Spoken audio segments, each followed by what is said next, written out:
গাজী রাকাত এই পডকাস্টে প্রতিটি শব্দে শব্দে ভুল করেছেন, ভুল ব্যাখ্যা দিয়েছেন। সেই ভুলগুলোর ব্যাখ্যা আমি কি করব? এসব বহু পুরনো, সব শিক্ষিত পণ্ডিতই ধর্মান্ধদের কাছে জনপ্রিয় হতে এগুলোর আশ্রয় নিয়ে থাকেন। অনেকেই সেগুলোর ব্যাখ্যা করেছেন। সেসব নিয়ে এই ভিডিওতে বললে অনেক সময় লেগে যাবে, সামনে ঈদ, আমি সেগুলো করতে চাচ্ছি না। আপাতত এই লোকের সাথে বসার আহ্বান জানাচ্ছি, বসেই কথা বলবো। উনিও চ্যালেঞ্জ জানিয়েছেন, অথচ আসিফ মহিউদ্দিন সহ অনেক মুক্তমনারাই তার সাথে বসতে রাজি, বিজ্ঞাপন দিচ্ছেন, সাড়া দিচ্ছেন না তিনি নিজে। 1 ঘন্টার বেশি সময় ধরে তিনি যে ভুলভাল বলেছেন তা শুধরাতে ওনাকে নিয়ে বসা ছাড়া উপায় দেখছি না। তাই বিনম্র শ্রদ্ধার সঙ্গে স্যারকে আহ্বান জানাচ্ছি আসিফ মহিউদ্দিন ভাইয়ের সাথে বসবার জন্য। আমরা কোরআনের অলৌকিকতা দেখে ইসলামে ফিরে যেতে চাই। দর্শক, কেউ একটি অমানবিক, অযৌক্তিক, অবৈজ্ঞানিক, সাম্প্রদায়িক, বৈষম্যমূলক ধর্মকে তার ভণ্ডামি দিয়ে মন গড়া ব্যাখ্যা বিশ্লেষণ করে মূর্খতা বা ইচ্ছেকৃত মূর্খতা দেখিয়ে সেটিকে যৌক্তিক, মানবিক, অসাম্প্রদায়িক ধর্ম বানালে আমাদের কি সমস্যা? সমস্যা আছে দর্শক। দীপচন্দ্র দাসদের যে ধর্মের লোকেরা জীবন্ত পুড়িয়ে হত্যা করলো, দেশের জ্ঞানী গুণী কত কত ব্লগার, নাস্তিক, ইসলাম ত্যাগকারী মানুষকে জবাই করলো যে ধর্মের লোকেরা, সেই ধর্মের মাঝে একজন অসাম্প্রদায়িকতা খুঁজে পাচ্ছেন। সমস্যা এখানেই। উনি বলেছেন ইসলাম নাকি সবার জন্য, আল্লাহ নাকি সবার জন্য। আমি না সত্যি কনফিউজ ছিলাম। উনি কি আসলেই জানেন না ইসলামের নবী দাবি করা মোহাম্মদ ইহুদি খ্রিস্টানদের রাস্তা কিনারায় ঠেলে দিতে বলেছেন? উনি কি আসলেই জানেন না মোহাম্মদ ইহুদি খ্রিস্টানদের সাথে যুদ্ধ করতেন ইসলাম না মানার কারণে? উনি কি আসলেই জানেন না মোহাম্মদের উপার্জন ছিল গনিমতের মাল? অন্য ধর্মের লোকদের মেরে তাদের ধন সম্পদ লুটকেই বলে গনিমত। উনি কি আসলেই জানেন না মোহাম্মদ কাব বিন আশরাফ, আসমা বিনতে মারওয়ান, আবু রাফে ইহুদি সহ কত কত মানুষকে নির্মমভাবে হত্যা করেছেন কেবল মোহাম্মদকে নিয়ে যৌক্তিক সমালোচনা করবার কারণে?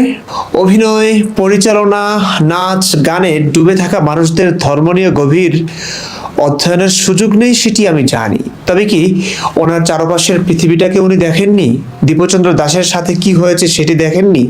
প্রশ্ন করেননি কাউকে কেন মারা হয়েছে দীপচন্দ্র দাসকে? কে মেরেছে? কিসের কারণে মারা হয়েছে? সেটা ইসলামে আছে কি নেই?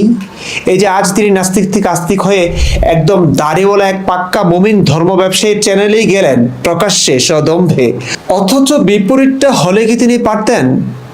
আমার চ্যানেলে ইসলাম ত্যাগের ভিডিওগুলো কেন ঢেকে দিতে হয় বলুন তো? কেন লক্ষ লক্ষ মানুষ ইসলাম ত্যাগ করে সেটা প্রকাশ করতে পারেন না ভয়ে? তারপরেও ইসলাম সবার, আল্লাহ সবার, ইসলাম ধর্মনিরপেক্ষতা ধর্ম।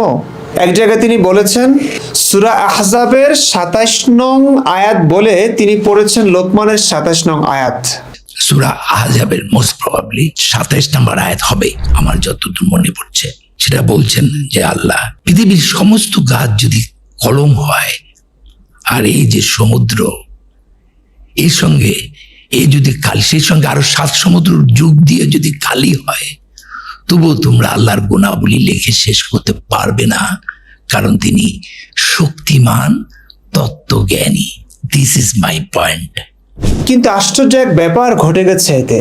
চলুন সূরা আহজাবের 27 নং আয়াতটি দেখি, যেটি তিনি ভুল করে বলেছিলেন ওয়া আওরাসাকুম আরদাহুম ওয়া দিয়ারহুম ওয়া আমওয়ালাহুম ওয়া আরদাল লাম তাতাউহা ওয়া কানা আল্লাহু আলা কুল্লি শাইইন কাদিরা।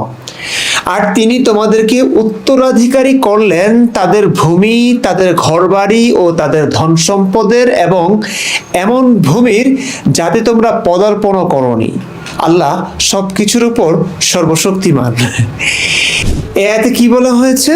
আল্লাহ নাকি নবী সহ মুসলিমদের তাদের মানে কাফেরদের ভূমি, ঘরবাড়ি, ধন সম্পদের উত্তরাধিকারী বানিয়েছেন। সমস্ত ইতিহাস, তাফসির, প্রাসঙ্গিক হাদিস দেখলে বুঝবেন এখানে কি বলা হয়েছে। বনু কুরাইজা যুদ্ধের ঘটনা। এখানে প্রায় 900 মানুষদের জবাই করা হয়েছে একদিনে। পুরুষদের নগ্ন করে করে গোপনাঙ্গ দেখা হয়েছে। যাদের চুল গজিয়েছে গোপনাঙ্গে তাদেরই জবাই করা হয়েছে, যাদের চুল গজায়নি তাদের নাবালেগ হিসেবে দাস বানানো হয়েছে। সেই যুদ্ধ থেকে কাফেরদের জায়গা জমি, ধন সম্পদকেই আল্লাহ নাকি নবীর জন্য, নবীর সাহাবীদের জন্য উত্তরাধিকারী বানিয়েছেন। এই হলো নমুনা ইসলাম অসাম্প্রদায়িক হবার, আল্লাহ সব মানুষের হবার। আর এইসব কথা তো আলেমরাও বলেন না ইসলামকে সুন্দর সভ্য হিসেবে উপস্থাপন করতে গিয়ে। একটু তো জেনে বুঝে ধর্ম ব্যবসা করতে আসা উচিত ভাই। ধর্ম ব্যবসা না, এটা ধর্ম ব্যবসা না, কাহিনী অন্য জায়গায়। সেটা কি? অর্থাৎ তিনি বহু আগে থেকে এই ইসলাম নিয়ে গবেষণা শুরু করেছেন এবং 2002 সাল থেকে তিনি বলেছেন 2005 সাল থেকে নাকি কাজ করা শুরু করে দিয়েছে। আমি এই বয়সে এসে কোরআন আমাকে অ্যাট্রাক্ট করেছে এটা আমি বলবো না। আমাকে কোরআন অ্যাট্রাক্ট করেছে আমি যদি বলি তাহলে 2002 থেকে শুরু হয়েছে প্রক্রিয়াটা।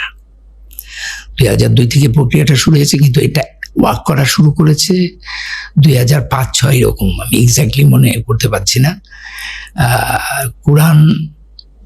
আমি কোরআনের সায়েন্টিফিক এরর ধরতে গিয়ে কোরআনের সৌন্দর্যে মুগ্ধ হয়েছে। কোরআন আপনাকে মুগ্ধ করেছে 2002 সাল থেকে, এটা কাজ করতে সময় লেগেছে 3 বছর পর্যন্ত। 2005 সালে কাজ শুরু করলে এত বছর ধরে আপনি পডকাস্টে আসেননি কেন ভাই? পাপের কাজ ছাড়েননি কেন? 2026 সালে কেন আসলেন? এত বছর ধরে তো আপনি যথেষ্ট ইসলাম বুঝেছেন, কাজ করা শুরু করে দিয়েছে, পাপাচার থেকে বিরত থাকার কথা। তা আপনি মুভিতে পরিচালক হিসেবে এই সমস্ত কাজ গুনাহের, পাপের, এগুলো কি আপনি বুঝেননি? আপনার ইসলাম এটা আপনাকে শেখায়নি? এইখানেই কাহিনীটা। দর্শক, ভিডিওর শুরুতেই বলেছিলাম এক দার্শনিকের কথা। আজীবন পাপ করে আসা কোনো ব্যক্তি যখন হঠাৎ ধার্মিক হয়ে উঠবে তখনই বুঝবেন ডাল মে কুছ কালা হয়। সেই কালাটা আসলে কি? 2018 সালে এই গাজী রাকায়েতের বিরুদ্ধে মামলা হয় পর্নোগ্রাফির আইনে। রাজপথে প্রতিবাদও হয়, সেই প্রতিবাদ শাহবাগী করা হয়, স্লোগান তোলা হয় গাজী রাকায়েতের অপকর্ম প্রকাশ পাক পেরিয়ে তার ক্ষমতার বর্ম। সেদিন নিপীড়নকারী গাজী রাকায়েতের বিচার চেয়ে কিছু মানুষ রাজপথে নেমেছিল, কিন্তু ক্ষমতার বর্মে তার অপকর্ম হয়তো ঢাকা ছিল। অভিনেতা পরিচালক গাজী রাকায়েতের বিরুদ্ধে মেসেঞ্জারে অশ্লীল প্রস্তাবের অভিযোগ নিয়ে হইচই। একজন নারী অভিযোগ করেছেন যে গাজী রাকায়েত মেসেঞ্জারে তাকে অশ্লীল প্রস্তাব দিয়েছেন। অপকর্ম কি এখানেই শেষ? না দর্শক, ক্ষমতা যাদের হাতে, শত শত অভিনেত্রীর অভিনয় যার হাত ধরে, সেই পরিচালকের কুপ্রস্তাব মিডিয়া জগতে খুব বেশি বড় কিছু নয়। অর্থ ক্ষমতার আড়ালে এই কুকর্ম ঢেকে ফেলা যায়। কিন্তু তার ভাই গাজী বেলায়েত 300 কোটি টাকা আত্মসাৎ করে কানাডায় চলে যায়। নিউজটা দেখুন। রাষ্ট্র মালিকানাধীন বেসিক ব্যাংকের 300 কোটি টাকা আত্মসাৎ করে কানাডায় আত্মগোপনে থাকা জাহাজ ব্যবসায়ী গাজী বেলায়েত হোসেন, জিবি হোসেন মিঠুর অবৈধ সম্পদ অনুসন্ধান শুরু করেছে দুর্নীতি দমন কমিশন। হ্যাঁ, এই ব্যবসায়ী গাজী বেলায়েত হলো গাজী রাকায়েতের ভাই। 300 কোটি টাকা আত্মসাৎ করে কানাডায় চলে যায়। কানাডা কি এত টাকা নিয়ে গেছে সে? না। যারা আইন জানেন তারা বুঝবেন দেশের এত বিপুল পরিমাণ টাকা অন্য দেশে নিতে পারবেন না। তাহলে কোথায় আছে সেই টাকা? ভাইয়ের কাছে থাকাটা কি খুব অস্বাভাবিক? না। ধারণা করা হচ্ছে গাজী বেলায়েতের আত্মসাৎ করা 300 কোটি টাকা তার ভাইয়ের কাছেই আছে। একে তো নারী কেলেঙ্কারি, যৌন নিপীড়নের অভিযোগে তার কেরিয়ার প্রায় শেষ, নিজ অঙ্গনের সম্মান শ্রদ্ধা বলতে কিছু নেই। যৌন নিপীড়নের মামলা না হয় ক্ষমতার বর্মে ঢাকা পড়েছে, কিন্তু 300 কোটি টাকার মামলা কি সেই ক্ষমতার বর্ম ঢাকতে পারবে? না। সেখানে প্রয়োজন ধর্ম। গাজী রাকায়েত অন্তত বুঝেছিলেন এই পৃথিবীর সবচেয়ে করুণ, বুদ্ধিহীন, যুক্তিহীন মানুষ হলো মুসলিমরা। এদের ধোঁকা দিয়ে বোকা বানানো খুব খুব সহজ। ইসলাম এমন এক ধর্ম যা সকল অপরাধীর সর্বশেষ ঠিকানা। আজীবন আকাম খুকাম করে যদি শেষ বয়সে ফুর্তি করার অঙ্গ প্রত্যঙ্গ লক্কর ঝক্কর করে ঠিকমতো ফুর্তি করা না যায়, তখনই সেই লক্কর ঝক্কর অঙ্গ প্রত্যঙ্গ নিয়ে ধর্মের আশ্রয় আসলেই সম্মান বেড়ে যায়, তার সকল পাপ পূর্ণ হয়ে যায়, এতদিনের ঘৃণা নিমিষেই ভালোবাসায় রূপান্তরিত হয়ে যায়। বহু হাদিসে আছে শুধুমাত্র লা ইলাহা ইল্লাল্লাহ বললেই সে জান্নাতে যাবে। মান ক্বালা লা ইলাহা ইল্লাল্লাহ দাখালাল জান্নাহ। 100 বছরের বুড়ো নাস্তিকও যদি মরার একদিন আগে কেবল ইসলাম মেনে নিয়েছে বলে, তবে তার সকল আকাম কোকাম মাফ হয়ে নবজাতক শিশুর মতো নিষ্পাপ হয়ে মারা যায়। গাজী ডাকাত বুঝেছিলেন নারী নিপীড়নের মামলা ক্ষমতার বর্মে ঢেকে ফেললেও 300 কোটি টাকার মামলা ক্ষমতার বর্মে নয় ধর্মে ঢাকা পড়তে পারে। 90% মুসলমানের দেশে মানুষ ইসলাম মানুক আর না মানুক, আল্লাহ, নবী, কোরআন, হাদিসে অগাধ ভালোবাসা আছে তাদের। এসবের কাছে সারেন্ডার মানি সেই মানুষটার সকল কালো আলো হয়ে যাবে। এর উপর যদি বলা হয় আগে নাস্তিক ছিলাম তারপরও কোরআনের সৌন্দর্য মুগ্ধ হয়েছি, তাহলে তো কথাই নেই, মুহূর্তেই হিরো হয়ে যাবে 90% সরল বিশ্বাসীদের কাছে। নইলে দেখুন, উনি নাস্তিক হয়েছিলেন নীরবে, কিন্তু নাস্তিক থেকে আস্তিক হয়েছেন সোশ্যাল মিডিয়ায় ঢোল পিটিয়ে। কেন ভাই? এটা সচরাচরই দেখা যায়। বাংলাদেশের শিল্প সংস্কৃতি জগতের অনেক শিল্পীরাই বৃদ্ধ বয়সে কাজকর্ম হারিয়ে ধর্ম ব্যবসা শুরু করেন। আরে ভাই, আপনি সোশ্যাল মিডিয়ায় শুধুই মুসলমান ধর্ম ব্যবসায়ীদের সঙ্গে বসেই ইসলাম আর কোরআনের সৌন্দর্যের প্রশংসা করছেন।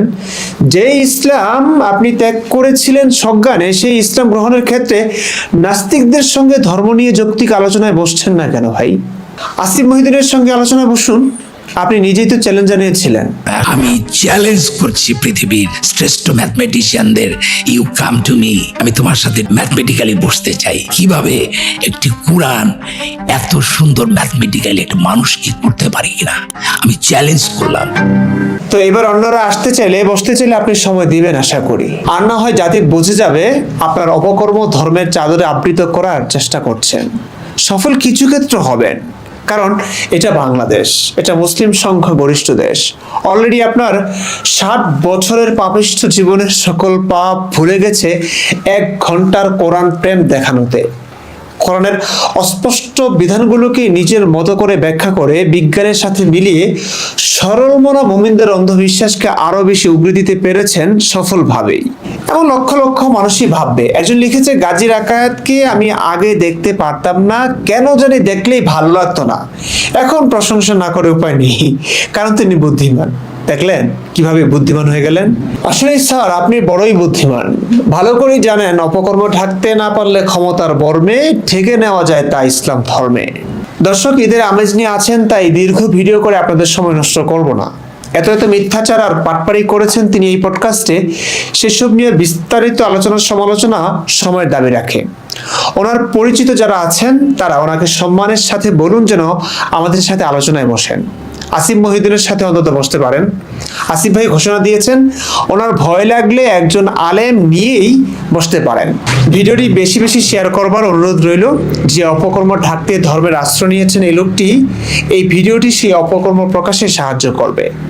মানবিক দায়িত্ব থেকেই ভিডিওটির সর্বোচ্চ প্রচার চাচ্ছি। ভালো থাকুন, সুস্থ থাকুন, অগ্রিম ঈদ মোবারক।